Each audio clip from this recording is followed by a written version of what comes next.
yang tega melakukan apa saja demi uang. Syederalun, Balai Besar Pengawas Obat dan Makanan Banda Aceh melakukan pemusnahan terhadap barang temuan tanpa izin edar dan mengandung bahan berbahaya senilai 2 miliar rupiah lebih. Pemusnahan secara simbolis yang akan kita saksikan. Kegiatan pemusnahan barang ilegal ini berlangsung di halaman kantor BBPOM Banda Aceh Selasa 7 November dihadiri Asisten 1 Bidang Pemerintahan Setda Aceh Iskandar Agani dan instansi terkait. Keras yang dilakukan selama ini.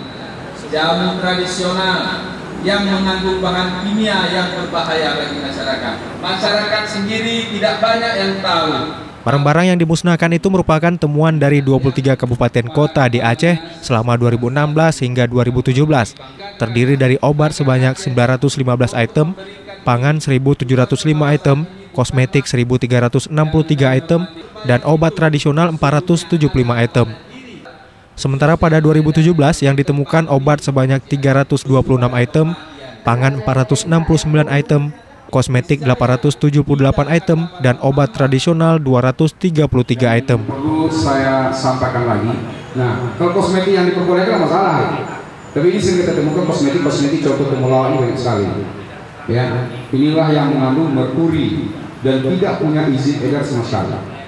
Usai pemusnahan yang dilakukan secara simbolis di halaman kantor BBPOM setempat, selanjutnya seluruh barang temuan itu dibawa ke tempat pembuangan akhir yang berada di Gampung Jawa, Banda Aceh untuk dimusnahkan seluruhnya. Dari Banda Aceh, Hari Mahardika, Serambi On TV.